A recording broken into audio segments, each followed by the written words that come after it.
BJP की परंपरागत seat Lojpa के खाते में जाने से कार्यकर्ताओं में नाराजगी। कहा, पार्टी का अस्तित्व ही खत्म हो रहा है। बोध गया, गया जी। एनडीए गठबंधन में सीट बंटवारे को लेकर भारतीय जनता पार्टी भाजपा के कार्यकर्ताओं में भारी असंतोष देखने को मिल रहा है। भाजपा की परंपरागत मानी जाने वाली सीट लोजपा रामविलास के खाते में जाने के बाद स्थानीय कार्यकर्ताओं ने खुलकर नाराजगी जताई है। भाजपा के एक वरिष्ठ कार्यकर्ता सह संयोजक भारतीय जनता पार्टी नगर निकाय बिहार ने कहा कि अब तो ऐसा लग रहा है कि पार्टी का अस्तित्व ही धीरे धीरे खत्म किया जा रहा है। वर्षों से जिस सीट पर हम मेहनत करते आए, आज उसे किसी और दल को सौंप दिया गया। कार्यकर्ताओं का कहना है कि भाजपा नेतृत्व को जमीनी कार्यकर्ताओं की भावनाओं का सम्मान करना चाहिए था। कई स्थानों पर कार्यकर्ताओं ने बैठक कर उच्च नेतृत्व से निर्णय पर पुनर्विचार की मांग की है। देखिए, जंक्शन से हमारे गया के सीट बीजेपी के खाते में रहा था, लेकिन अलायंस और दुर्भाग्य कहिए बीजेपी के कार्यकर्ता के कि वो एक बार जदयू में चला गया, अभी हम पार्टी में चला गया। उसी तरह से अभी बोध गया में जो बोध गया के निवासी और खास करके बीजेपी के कार्यकर्ता हैं, उसके लिए बड़ा ही दुर्भाग्य की बात है कि ना बीजेपी के सांसद रहा और ना बीजेपी के विधायक।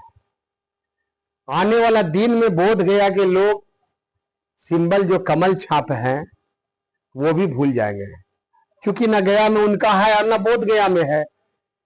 इससे बीजेपी के कार्यकर्ता ममाहर्त हैं और दुखित हैं, क्योंकि बोध गया भी परंपरागत सीट रहा है, शुरू से रहा है, बीजेपी जीतते रहा, लेकिन किसी कारणवश पार्टी में कुछ छूट भैया के कारण पिछले बार हरि मांझी जी 2-3 हजार वोट से हार गए थे। उसी की वजह से पार्टी ने ये सीट जो बीजेपी की सीट थी वो एनडीए के खाते में चला गया है, लोजपा में खाते में चला गया है, जिससे बीजेपी के कार्यकर्ता असमंजस महसूस कर रहे हैं, बड़ा दुखित महसूस कर रहे हैं। और देखिए, एक बात और है, मैं बताना चाहूंगा आपको कि मान लिया कि लोकसभा के जो हमारे एमपी है, मंत्री हैं, अब कुछ भी करना होगा, चाहे उनको आयोग का हो या उनको किसी भी बोर्ड का हो, तो अपना पार्टी को ही वो मजबूत करेंगे, हम पार्टी के लोग को ही वहां पे बिठाएंगे और मजबूती मिलेगा। तो आखिर बीजेपी के कार्यकर्ता जाए तो जाए कहां? जिस तरह से बोध गया में अभी जैसा कि लोजपा के सीट खाते में चला गया है, तो आखिर बीजेपी के कार्यकर्ता कहां जाएंगे? वो तो अपने कार्यकर्ता को मजबूत करेंगे। यहाँ पे लगेगा बोध गया में हम अपना संगठन को मजबूत करें, जो बीजेपी के कार्यकर्ता उसको तोड़ के हम लोजपा में ले जाएं।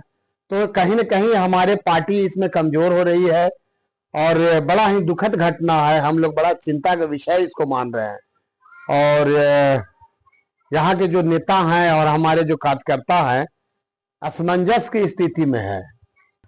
देखिए, बीजेपी विश्व की सबसे बड़ी पार्टी है और हम लोग 5 साल बूथ से लेकर के जिला तक हम लोग बूथ को मैनेज करते हैं, लेकिन हम लोग को एट ए टाइम कहा जा रहा है, क्योंकि प्रचार हम लोग बीजेपी के लिए कर रहे थे, प्रचार हमने कमल के लिए कर रहा था कि भाई हमारे कैंडिडेट आ रहे हैं, लेकिन एट ए टाइम कहा जा रहा है कि नहीं, ये गठबंधन में चला गया है।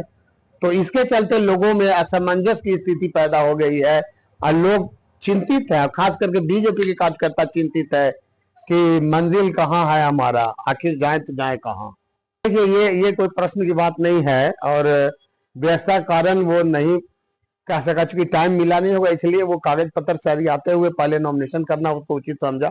ये कोई मायने नहीं रखता है, मायने सिंबल का रखता है कि हमने 5 साल तक का कमल छाप को लेके घूमा और बीजेपी के बारे में प्रचार प्रसार किए और एट ए टाइम में यहाँ पे दूसरा सीट आ गया, तो इसके लिए चिंता का विषय है। देखिए, वो हम पार्टी का नहीं है और एनडीए मजबूती से पूरे बिहार में चुनाव लड़ रही है और जहां तक वो हम पार्टी के राष्ट्रीय प्रवक्ता थे नंदलाल मांझी जी, और वो अभी एनडीए के हिस्सा नहीं है, वो स्वतंत्र रूप से लड़ रहे हैं यहाँ पे। और देखिए, उनका कहना है, हमने भी उनका इंटरव्यू को देख रहा था बड़ा गंभीरता से, उन्होंने एक ही सवाल किया है कि बोध गया विधानसभा में सबसे ज्यादा वोट हमारा है 65,000, तो आखिर हम लोग मांझी समाज को क्यों नहीं दिया गया। इसके चलते वो निर्दलीय चुनाव लड़ रहे हैं और संयोगवश से जो हम पार्टी का सिंबल है वो यहाँ पे उसको भी मिल गया है।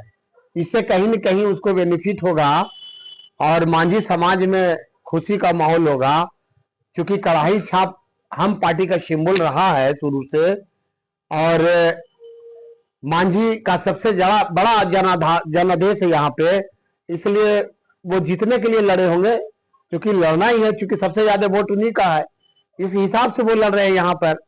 लेकिन एनडीए यहाँ पर मजबूत है और पूरे बिहार में हमारा सरकार एनडीए की बनने जा रही है और नंदलाल मांझी स्वतंत्र रूप से आए हैं, वो एनडीए के भाग नहीं है। देखिए 2015 में भी इसी तरह से, जिस तरह से अभी नंदलाल मांझी जी आए हैं, उस समय भी देवेंद्र मांझी जी चुनाव यहाँ पे लड़ रहे थे तो आरजेडी 36,000 वोट से जीत गया था। तो डर तो लग रहा है, क्योंकि मांझी का वोट है यहाँ पर, तो मांझी लोग जरूर उनको चाहेंगे कि हम जिता दे। अगर मांझी का वोट 65-70 हजार है और 80% अगर वो वोट कर देते हैं तो कहीं ना वो दंगल मार दे नंदलाल मांझी, क्योंकि मांझी का बहुत बड़ा वोट, अगर थोड़ा सा भी वोट उनको कहीं से मिल जाएगा तो बड़ा मुश्किल हो जाएगा। एनडीए के लिए बड़ा ही सोच का विषय है और इसको गंभीरता से लेना चाहिए, क्योंकि आखिर कड़ाही छाप उनको मिला तो कहां से मिला, इस पर रोक लगनी चाहिए थी, लेकिन नहीं लगा, तो अब हम लोग तो कर नहीं सकते। हम लोग देखिए इसमें मांझी जी की कोई चुनाव लड़ने के लिए सब लोग स्वतंत्र हैं, इसमें मांझी जी क्या कर सकते हैं। जब रिजाइन मार करके और वो चले आए और लड़ रहे हैं, तो मांझी जी का कोई अग्नि परीक्षा नहीं है, वो मजबूती के साथ एनडीए में खड़े हैं, एनडीए के साथ हैं मांझी जी और रहेंगे। देखिए मतदाता और मनदाता बहुत अंतर है। जिसके मन में बैठ गया कड़ाही छाप, अभी जो बिहार का राजनीति है जाति को लेकर ही चल रहा है, जातीय समीकरण पर, और जाति में सब लोग कहीं ना कहीं हमाम में सब नंगे हैं, कहीं न कहीं चले जाते हैं, चाहे बड़ा लीडर रहे चाहे छोटा लीडर रहे, चाहे बड़ा चुनाव रहे चाहे छोटा चुनाव रहे। अगर जहां जाति का मामला आता ही पूरे बिहार की बात है, सॉफ्ट कॉर्नर होता ही है और उसके तरफ बढ़ ही जाता है। इसलिए मैं इशारा कर रहा हूं कि 70,000 वोट मांझी का है और मांझी चाहेगा, क्यों नहीं चाहेगा कि हम अपने पार्टी को जितावे और जिता के फिर हम एनडीए में शामिल करें या फलना करें।